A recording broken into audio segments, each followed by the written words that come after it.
Salam alaikum, salut à tous. Cette vidéo risque de durer longtemps parce que on peut pas traiter de la question France-Afrique et la France et l'Afrique sans la France sans aller en profondeur. Désolé pour ceux qui aiment les raccourcis. Dans ces cas, vous allez chez TikTok. Parce que la question, on parle du deuxième continent. Plus d'1,3 million, 1,4 milliard. C'est à peu près 54 pays. C'est-à-dire le double de l'Union européenne. Vous voyez, déjà en nombre de pays. C'est un continent qui a été découpé, souvent sans aucune cohérence, par les colons. Ça, c'est une réalité. Que ça soit... Et on en subit les conséquences depuis des décennies. L'Afrique, il y avait un côté tribal, avec des tribus, etc. Quand les découpages ont été faits post-coloniaux, on fait des dégâts. L'Afrique, 54 pays, ce que je vous disais, une influence avec des pays qui sont arabophones, à peu près de l'ordre de 12 pays.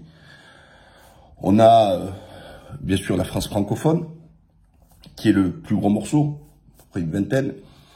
Et puis, ce qu'on appelle les anciennes colonies anglaises, Commonwealth. Je ne vais pas rentrer après dans le détail des anciennes colonies portugaises, allemandes et tout ça, etc. Qui restent très minoritaires sur l'Afrique. L'Afrique se réveille dans certains pays. On a vu le Mali, on a vu le Niger dernièrement, le Burkina Faso, Centrafrique. Le Gabon a strictement rien à voir. Il faut vraiment séparer ce qui s'est passé au Gabon avec tous les autres, d'accord? Parce que le Gabon, celui qui a shooté Bongo, il fait partie des rails. C'est qu'il n'a pas eu son steak voulu après la succession du père Bongo. Et donc, c'est un règlement au choral avec des gens qui viennent du même moule. Donc, il n'y a aucun espoir à avoir là-dedans. Et surtout, de ne pas avoir, si vous préférez, le même sentiment que du côté anti-France qui peut exister dans les pays que je viens de vous énumérer. Je vous rappelle que quand la France a fait l'opération Barkhane avec Hollande et tout, plusieurs fois, et Macron a continué là-dessus, il a dit on est là de façon indéterminée, tel qu'on n'aura pas enrayé le terrorisme. Et ça, c'est marrant parce que tout ce que je vais vous parler là, zéro débat à l'Assemblée nationale, zéro débat dans les médias. Une petite fille, n'importe qui, un petit fait divers, disparu ou un truc, il tourne en boucle, en boucle, en boucle, en boucle, alors que c'est un fait divers triste, certes, mais qui n'est pas un sujet important pour les Français et pour la France. Et ça passe à l'as. Aucun débat là-dessus. Aucun débat. La seule fois où on parle des Africains, c'est quand ils arrivent à Lampedusa, de peur de dire attention, ils vont venir nous envahir. Mais le reste, pas un mot. Pas un mot. Aucun débat à l'Assemblée nationale là-dessus, rien. Aucune position de l'exécutif Macron à nous expliquer sa politique étrangère, qui lui est complètement étrangère d'ailleurs. Aucune vision, aucune colonne vertébrale. Il est aussi mauvais à l'extérieur qu'à l'intérieur. Parce que quand on en arrive à prendre des agences comme McKinsey, plus d'1 milliard et plus les autres, ça prouve bien qu'on va chercher par des sociétés privées des idées, qui, eux, soignent les conséquences ou qui apportent des ajustements, mais il n'y a pas de récit national. Alors, il n'y a pas de récit national, ou ce que j'appelais même civilisationnel, sur une projection d'une France, dans 10 ans, dans 20 ans, dans 30 ans, dans 50 ans. Il ne suffit pas de dire le De Gaulle. De Gaulle, c'est pas le personnage, c'est pas un prophète, c'est le fait qu'il avait une vision, une conception de la nation pour unifier la nation. Macron l'unifie pas, il la divise. Il se nourrit de la division des Français. Ah ben, il en est de même sur le plan international et sur le sujet qui nous occupe aujourd'hui, l'Afrique. Qu'est-ce qui se passe? On a eu cette période qu'on appelle la France-Afrique. Quand j'entends des entreprises, des gens qui défendent Total, ils disent oui, mais Total, la plupart de son gras, de son beurre, de son bénéfice, il est tiré de l'extérieur. Il n'est pas fait en France. Mais vous me prenez vraiment pour des neuneux? Mais vous nous prenez pour des neuneux? Vous croyez que Total, qui est présente dans beaucoup de dictatures d'ailleurs, il a pu s'implanter, se faire protéger sans l'État français. Mais qui peut croire ça? Le père Bolloré, vous croyez qu'il a construit à travers les agences de communication, à travers la télévision comme Canal+ en Afrique, les ports, tout ça, etc., sans une aide de la France? Vous croyez que n'importe quelle entreprise comme ça, française, qui arrive, va aller en Afrique, dans des pays où la plupart c'est des dictatures ou des autocrates, va arriver, va dire, tiens, vas-y, moi je m'installe, là, là, là. Non. Mais sans appui. C'est pour ça qu'on appelle la France-Afrique. C'est pas le fait de nos entreprises qui viennent exploiter les richesses des Africains et du système, en nourrissant à coups de bakchiche les dirigeants, etc. C'est que c'est pas l'entreprise l'entreprise, si vous préférez, c'est une des composantes. C'est la finalité. Ce qu'il y a, c'est que c'est le politique adossé à ces grands industriels qui vient les aider à venir voler les Africains. En aucun cas, les Français sont concernés et ils n'y voient pas la couleur. D'accord? Donc, il faut toujours bien distinguer avec discernement. Le peuple français n'a rien fait de mal aux Africains. On est clair. Ce qui ont fait du mal, ce sont ces industriels accoquinés avec le politique qui ont fait du mal aux Africains, et que si aujourd'hui il y a un rejet de la France, s'il y a un rejet des entreprises françaises, ce sont seulement une réaction humaine, logique, pragmatique de toutes les conséquences de ces décennies de cet interventionnisme industriel-politique. C'est ça la France-Afrique.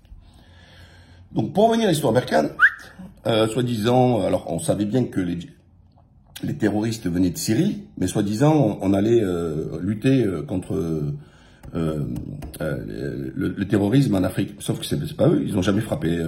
C'est pas le terrorisme qui existe, comme ils disent eux, Boko Haram ou d'autres là-bas, ce qu'ils appellent eux les djihadistes, qui ont frappé la France. Hein. Jamais, pas du tout, zéro la tête à Toto. Mais on avait fait diversion, c'était pour autre chose, on le sait bien.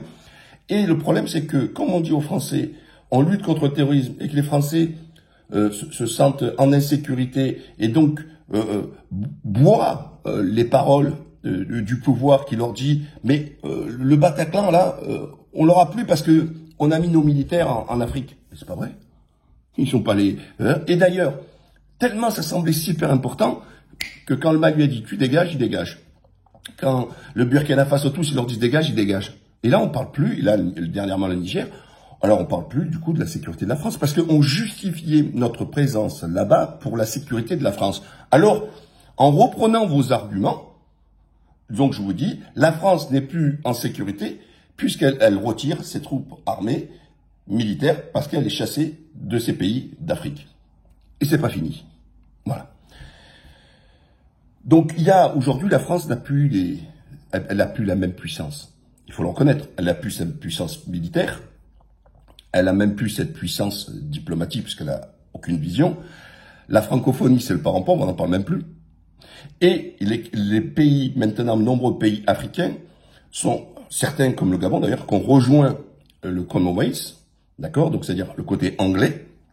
Et donc on peut déjà dire, dans le constat, que la France recule et les pays africains qui sont issus du Commonwealth, les anciennes colonies anglaises, elles se maintiennent. Et, ça peut sembler paradoxal, des pays qui étaient des pays francophones d'anciennes colonies françaises optent aujourd'hui pour l'anglais. C'est ce qui se passe en Algérie, ce qui se passe un peu au Maroc et dans d'autres pays. Donc ça veut dire qu'il y a un choix aussi dans ces pays de couper le lien ombilical, le cordon ombilical avec la France, notamment à partir de la langue. Alors il y a plusieurs... Moi, au niveau de l'Afrique, j'avais senti ça il y a à peu près une vingtaine d'années, d'accord. Et je comprenais pas à l'époque un grand dirigeant d'entreprise africaine au Sénégal, je vais pas citer, et qui je le poussais, mais pourquoi tu vas pas en politique, tout ça, etc. Ah, il m'a dit non, je donne à un mec à gauche, je donne à droite. La politique, c'est moi qui l'a fait dans mon entreprise. je paye bien mes salariés, je leur donne des droits, je leur paye leur assurance privée, je prends en charge leur famille, tout ça, etc. En échange, par contre, il faut qu'ils taffent pour moi, que voilà, etc. Un truc un peu à l'américaine. Je veux le bien-être de mon salarié, et en échange, je veux qu'il donne 100% dans mon entreprise. Et lui, il me disait, moi je comprenais pas, je dis oui, mais comment tu veux changer la société si tu ne le fais pas sur le champ politique? Il me dit non, je change la société par une vision économique. Et il appartenait à cette jeune génération qui était sortie de l'égoïsme. C'est-à-dire qu'en Afrique, les Africains, beaucoup ont joué, en fait, de façon individualiste, de façon égoïste, où on avait le père qui avait une bonne situation, envoyait ses enfants dans les bonnes écoles françaises ou aux États-Unis, etc., avec ce schéma reproductif, et qu'il n'y avait pas de vision de nation, il n'y avait pas une vision patriote des choses, c'était on maintient notre catégorie sociale. Et cette génération-là a commencé à impulser, je ne vais pas parler de nationalisme, mais plutôt de patriotisme, où ils voient le dessin de leur avenir à travers aussi, non pas que leur situation sociale, entreprise, tout ça, etc., mais par le pays. Et donc, il y a eu un début de se dire que, eh ben, il y a aujourd'hui une cohésion entre ceux qui détiennent, ceux qui font de l'argent, le peuple qui a rien, tout ça, etc., faire chose commune pour construire ensemble leur pays. Et vous voyez, tout cela, ça se fait pas en 3 jours. Ça met des années. Alors, on a des acteurs aussi, issus de France ou de Suisse, on va dire, il y a Kémy Séba, et on a Nathalie Yamb.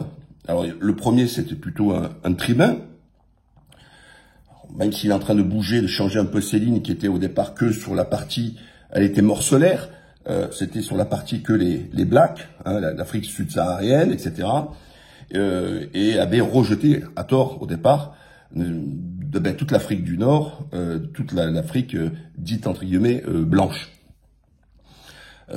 Il évolue, tant mieux, etc. C'est un tribun parce qu'il arrive à entraîner. Il a fait dans un de ses combats la lutte contre le franc CFA.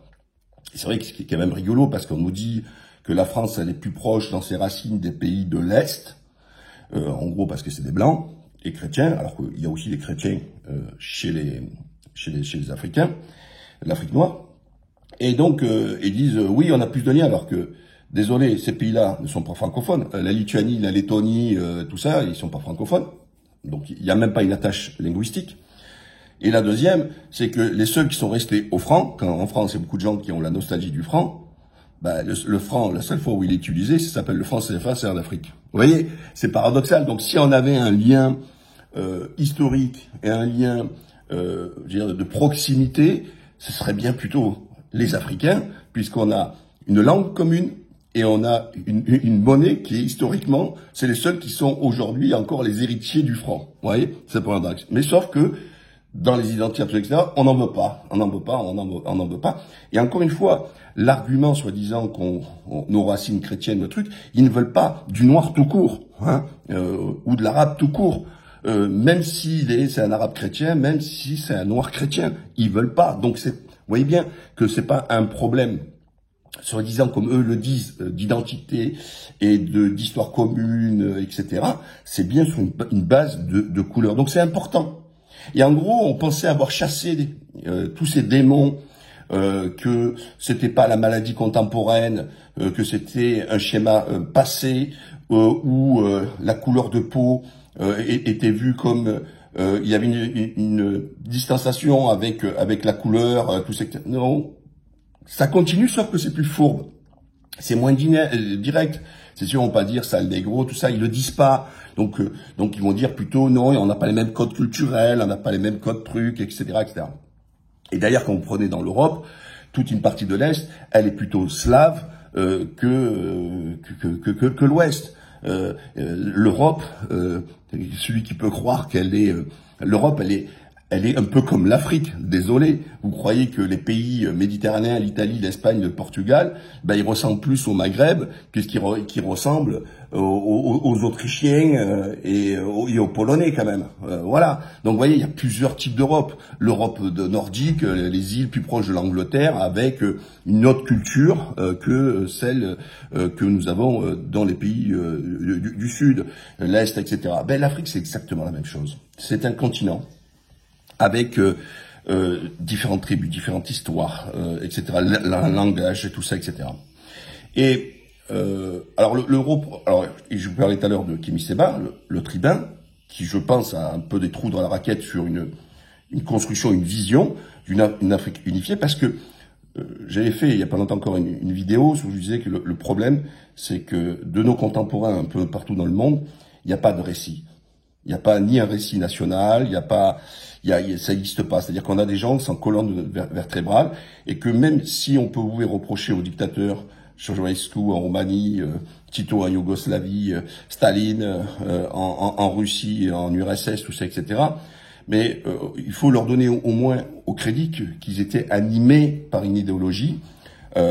Certes, je vous dis, avec des partis condamnables, mais il y a des choses où ils ont laissé quelque chose. Une infrastructure immobilière, un dessin du pays avec des espaces verts, des si, etc. Tito en Yougoslavie, il était capable de tenir tous ces pays-là avec des catholiques, avec des protestants, des orthodoxes, pardon, avec les Serbes, tout ça, etc. et des musulmans. Donc il avait réussi à travers un récit, il avait réussi à créer cette unité. L'Afrique a besoin, et c'est pour ça que je lui dis, c'est le reproche que je ferai à Kémy Séba, c'est que il est sur les conséquences, l'histoire de la monnaie, l'histoire de la corruption, tout ça, etc.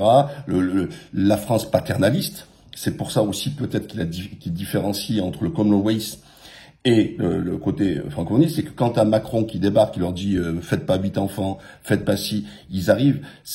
En fait, c'est resté l'esprit colonial. Il suffit pas de mettre sur le papier, vous dire vous avez votre indépendance. C'est aussi ce rapport où la France n'arrive pas à jouer d'égal à égal avec un pays, elle n'arrive pas à le respecter dans sa souveraineté, parce que quand on arrive et c'est pas le fait d'avoir une dominance économique, c'est-à-dire d'être un pays plus riche, c'est simplement pour avoir des bons rapports. Donc il suffit pas de venir l'écraser en lui disant non, moi je suis plus fort et donc c'est moi qui dois penser mieux que toi, et tout ça, etc. D'ailleurs, on dit oui, mais la France a apporté, oui, t'as apporté ta langue et ton franc CFA. Mais est-ce que la France a apporté, conformément à sa constitution, le social, l'école pour tous, tout ça? Mais toutes ces valeurs-là, c'est marrant. Elle n'a jamais été sur ce terrain-là. Elle n'a jamais encouragé ces pays-là. Hein, elle a permis d'engraisser et de maintenir au pouvoir des gens. Parfois, alors ça existe moins maintenant, mais ça a eu été où on utilisait des mercenaires passés par nos entreprises privées, qui venaient les rincer pour soutenir un pays, un dictateur en place, ou au contraire le renverser pour mettre quelqu'un de plus docile. Et donc, si aujourd'hui la France se fait jeter d'Afrique, c'est par rapport à ce rapport paternaliste. C'est ce rapport de dominé à dominant et pas d'égal à égal. Sauf que les Anglais, comme d'habitude, nous en France, c'est de l'idéologie. On pense être la pensée dominante, on pense qu'on a raison, et donc on doit leur dire, on doit leur imposer, on doit les materner, etc. Big Brother, Pascal le grand frère.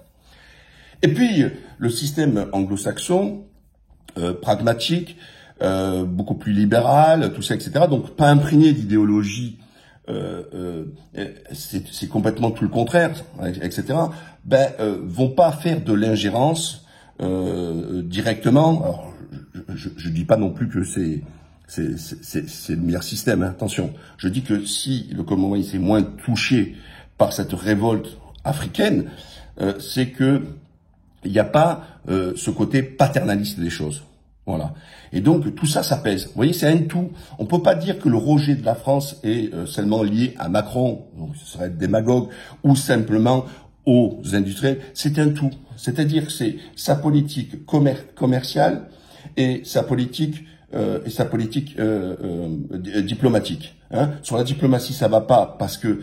Et puis, comment dire aux gens, oui, la francophonie, il faut le développer, et qu'on passe son temps de dire qu'on ne veut plus des Africains de l'Afrique en réfugiés, qu'il faut regarder plutôt du côté de l'Est. Mais c'est tirer une balle dans le pied. Donc tu peux pas leur dire on vous aime pas, on vous veut pas, et en même temps leur dire restez chez toi, et après dire que eux, en échange, je t'aime moi non plus. Il faut que moi je t'apporte de l'amour. Donc voilà. Donc ils regardent les médias français. Ils regardent un peu ce qui se passe. Et ils voient le comportement de la classe politique et toute la démagogie qui est faite autour des Africains. On n'arrête pas d'avoir une vision négative, tout ça, etc. Alors, il y a eu des gens, comme Jean-Loup Borloo avec qui j'ai travaillé, qui avaient un gros projet, mais il est passé à l'as. L'Europe est en train de nous dire on met des milliards pour mettre plus de bateaux, lutter contre l'immigration. Il faut voir les milliards. Borloo, il avait demandé à l'époque que 20 milliards. C'est rien, 20 milliards. C'est que dalle. L'Europe vient d'accorder 50 milliards encore à l'Ukraine. Vous voyez? Pour faire la guerre, hein. D'accord? Et là, 20 milliards, où il disait il avait un projet de électrification de l'Afrique. Eh oui. Vous vous rendez compte qu'en Afrique, on a encore des problèmes comme le palu, de malaria, etc. Mais des choses qui nous semblent complètement éloignées du siècle, de 2 siècles, même en arrière, etc. Parce que on n'est pas capable d'arriver et d'aider pour qu'ils puissent avoir accès au moins à ces premiers soins, à ces premiers vaccins pour sauver des vies. On trouve des milliards pour la guerre chaque fois, ou après une catastrophe naturelle, comme on a vu en Turquie, comme on a vu en Tunisie, au Maroc ou ailleurs. Et ceux qui sont en train de mourir de faim, là, aujourd'hui, de famine, on est incapable de rien faire. Il faut nous expliquer tout cela. Donc si on veut que les Africains restent chez eux, ben, il faudrait déjà que nos entreprises, soutenues par le pouvoir politique, ce que je vous le disais tout à l'heure par rapport à Total et à d'autres, hein, je ne suis pas de montrer du doigt que Total, c'était pour donner une entreprise qui est connue, je vous ai cité d'ailleurs Bolloré aussi. Bolloré, je vous rappelle qu'il a appelé des coupables, après s'être fait pris la main dans le sac, pour ses magouilles et de corruption en Afrique. Mais ça c'est incroyable ça. Et sur CNews, c'est sûr que vous n'aurez pas un débat là-dessus. Mais quand toi, tu fais en sorte de maintenir des gens au pouvoir qui oppressent leur peuple, qui leur donnent pas des droits sociaux, alors quand je parle des droits sociaux, attention, je parle pas des allocations familiales, de RSA, on est loin de tout ça. Moi, je dis, c'est quoi? C'est toujours mon triptyque. Hein. D'abord, l'éducation. C'est avoir une éducation publique qui permet de construire une élite. La santé, c'est que chacun puisse avoir accès aux soins. Et la troisième lecture, c'est créer une classe moyenne, parce que quand on a une masse qui est prolo, qui est très basse, etc., et 1% qui est très riche, et qu'on n'a pas cette classe moyenne, etc., ben on va droit à l'échec. Il faut toujours ce triptyque. Alors, bien sûr, souhaiter au minimum une classe prolétaire la plus basse possible, une bonne classe moyenne qui est les plus riches, c'est pas un souci. Mais si on élimine cette classe moyenne, ben le pays va pas. Et c'est ce qui se passe en France avec la paupérisation des smicards qui se rapprochent des classes moyennes. Les classes moyennes n'ont plus la vision d'être une classe moyenne, mais en train de s'appauvrir et se sentir plutôt dans cette classe-là. Et c'est pas qu'un sentiment, c'est une réalité économique. Bref, on va continuer sur donc je vous ai parlé donc de tous ces critères-là, mais ce qui est important aujourd'hui, c'est pour que je vous rappelle que le seul qui a voulu avoir un récit africain, c'est ce que le reproche que je fais à Kémy Séba par exemple, c'était Kadhafi. Quand Kadhafi dit je lance une monnaie africaine, vous avez ce qu'il a récolté au passage, mais il avait lui au moins déjà conceptualiser un récit africain. Parce que la difficulté d'avoir un récit africain, c'est qu'il y a 54 pays, chacun avec une histoire différente, complètement tribalisée, etc. Alors qu'est-ce que j'appelle par récit? C'est de raisonner à l'échelle d'un continent, de trouver des éléments fédérateurs pour créer l'unité, mais dans la diversité. L'unité, c'est pourquoi? C'est-à-dire que c'est essayer d'aller sur des chemins communs. Et la diversité, c'est que chacun a sa propre identité, sa propre truc, et il faut le respecter. Il faut pas faire comme l'Union européenne, c'est-à-dire que on force l'unicité en fait par le haut, c'est-à-dire qu'on impose aux États, on impose au peuple le récit de quelques mecs de la Commission européenne, et qui va souvent à l'encontre des peuples. Non, c'est prendre et donner des aspirations de tous ces pays-là, de l'Afrique, pour créer ensemble des projets communs. Alors, ça va, alors il y a un peu, bon, cette force africaine un peu bancale, la défense, c'est celle qui commence à être un peu construite, mais bon, sous quelle autorité? Elle doit être sur le plan économique, et elle doit être sur le projet de développement. Alors, là aujourd'hui on dit, ouais, mais, alors posez encore une autre question, donc je vous ai parlé de la France qui est en train de se faire dégager, le Commonwealth qui se maintient, et qui parfois se développe, et puis le troisième larron, il y en a quatre, hein, le troisième larron, les Chinois, qui eux profitent que dans ces États-là, il y a un problème de pognon, vient leur dire je vais te faire des routes, je te fais tout ça, etc. En échange, ils leur confisquent des territoires, des terrains où ils vont faire pousser du riz, tout ça qu'ils vont envoyer en Chine et d'autres choses, etc. Et ça va être un gros problème pour les Africains. Au départ, les autres, ils y voient comme il y avait une manne financière facile. Il n'y a pas d'argent facile, il n'y a pas d'argent, entre guillemets, gratuit, ça n'existe pas. Donc, et les Chinois, ça commence à faire des dégâts un peu en Afrique. Et puis le quatrième larron, les Russes. Alors les Russes, la diplomatie russe, elle est restée la même de l'Union soviétique à aujourd'hui. C'est exactement la même. C'est celle qui est faite par les Turcs, les Algériens. L'Algérie, elle est très imprégnée de la diplomatie russe. C'est-à-dire, les Chinois aussi un peu isolants là-dessus, c'est la non-ingérence. C'est-à-dire que la Russie ne vient pas dicter aux pays, aux États, ce qu'ils doivent penser, s'ils doivent faire 3 enfants, 6 enfants. Non, pas du tout. Il n'y a pas de rapport paternaliste. Après, bien sûr que les Russes ont toujours des intérêts. Tous les États ont des intérêts. Sauf que, selon comment c'est monté, posez-vous la question, au lieu de se dire, ouais, vous vous rendez compte, avec Wagner, les Russes, en gros, ils disent que c'est la pire des choses. Mais non, les peuples ne le ressentent pas. Ils ont l'aspiration à avoir plus de Russie et moins de France. Mais nous, notre arrogance en France fait que on pense que ce que pensent les peuples et ce que vivent les peuples, ils se trompent. Mais si ils étaient si heureux du système de collaboration avec la France, ou alors la France, et sans son intervention, avec ses industriels notamment, et sa diplomatie, ils en trouvaient un bon compte. Et au contraire, ils soutiendraient, ils iraient dans la rue, vive la France, vive Macron, non. C'est l'inverse. Dehors la France, dehors tout ça, etc. Donc, au lieu de se poser des questions sur les raisons de la colère, on est en train de leur dire, mais ils sont malades, ils sont en train de prendre les Russes. Mais sauf que eux, ils le disent, on veut Wagner, on veut les Russes, tout ça, etc. Mais là, aucun débat. Personne ne se pose des questions. Je dis pas que la réponse russe est forcément la réponse la plus favorable. Je dis qu'elle est perçue par les Africains par plus favorable que la France. Et donc, c'est ça qui doit interroger. La Turquie mène, je pense que c'est la diplomatie la meilleure avec l'Afrique. Il y a un sommet tous les 2 ans, Turquie-Afrique, vous voyez, un continent avec un pays. Et que les échanges commerciaux n'arrêtent pas d'éclater entre la Turquie et l'Afrique. Quelle est-elle? Elle est basée sur 3 axes. Le premier axe, déjà, c'est bien sûr, comme tout un chacun, le business, import, export, tout ça, etc.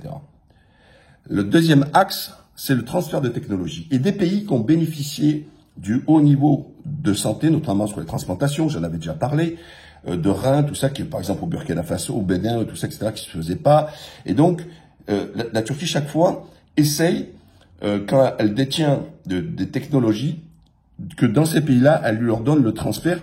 Chose que la Turquie a faite pour elle-même, pour pouvoir se développer, c'est que dans les échanges commerciaux, elle a toujours mis un point d'honneur d'avoir un transfert de technologie. C'est comme ça qu'aujourd'hui, la Turquie produit 80% de son armement contre 20% à l'arrivée d'Erdogan. Et donc, si vous ne construisez pas vos propres armes, vous n'avez pas de diplomatie parce qu'on vous tient comme ça par les grandes puissances, eux fabriquent des armes. Oui, la diplomatie commence par sa défense et par l'armement.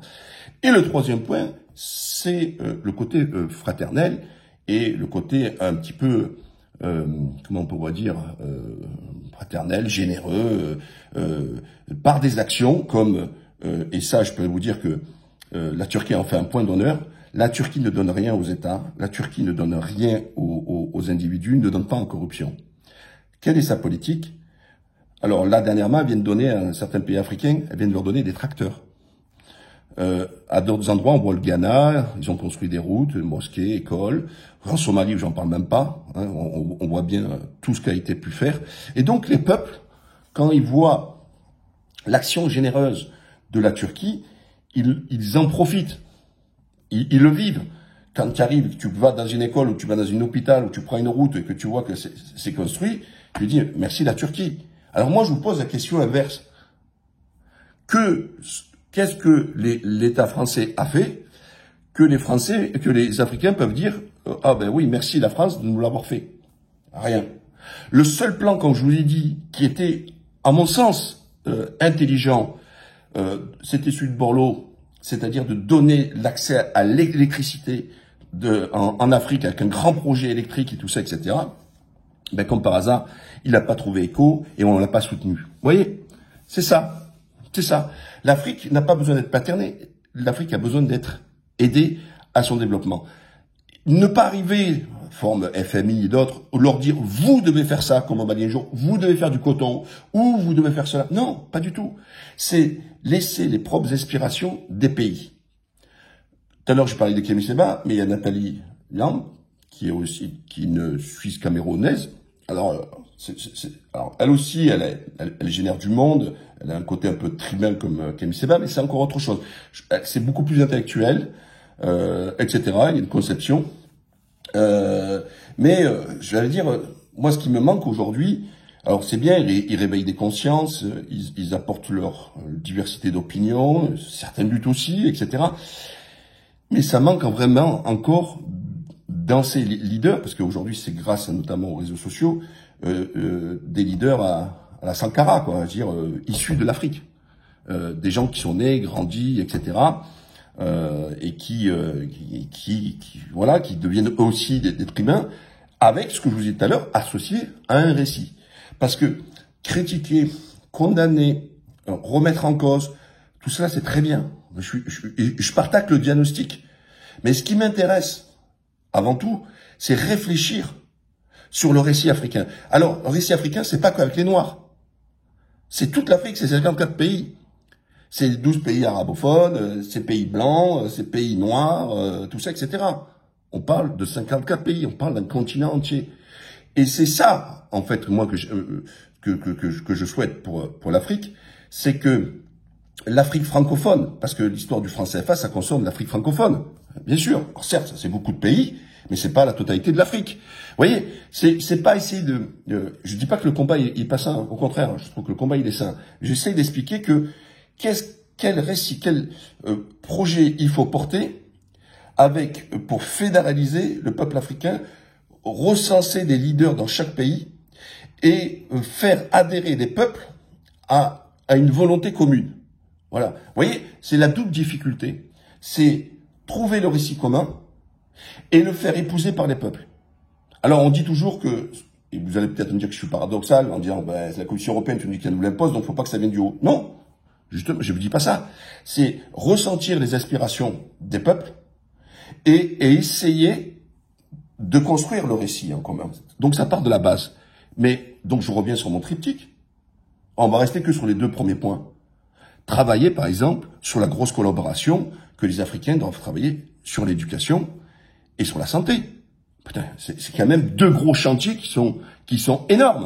Vous voyez, on verra après sur les questions économiques, tout ça, etc.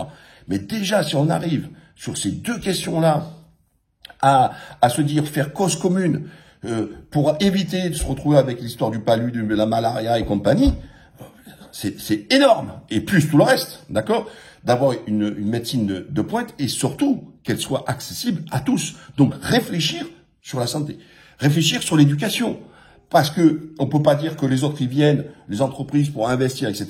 Il faut que les Africains eux-mêmes, et ça existe, je dis pas que ça n'existe pas, mais faire une banque de développement. Vous voyez les BRICS qui sont en train de faire, ils disent oui, on en a marre de la Banque mondiale qui prête de l'argent mais qui dicte ce que les États doivent faire. Et ils disent que nous, avec les 250 milliards, on va pouvoir aider des pays à leur développement, mais avec de l'aspiration qui viennent des pays. Avec exactement la même chose. C'est trouver sur ce pot commun et trouver ensemble permet donc sur cette éducation pour créer cette richesse africaine. Et comme disait mon ami à l'époque, il venait un grand plaisir, c'est que quand il demandait son visa pour la France, elle disait oui, alors donc vous avez une filiale de l'entreprise au Sénégal, française. Il a dit non, ma filiale elle est en France, mon entreprise elle est sénégalaise et que ma filiale elle est en France. Et il en mettait un point d'honneur. Ah ben c'est ça qu'il faut arriver. C'est arrivé, alors je dis de la France, mais ça peut être pour un autre pays, c'est que on est des champions africains. Des champions africains, et encore une fois, il faut que ces champions ne fassent pas, copient pas ces sociétés un peu occidentales, de presser d'aller payer au plus bas, parce que regardez en France, c'est toujours ouais, mais on paye trop d'impôts, trop de charges, tout ça, etc.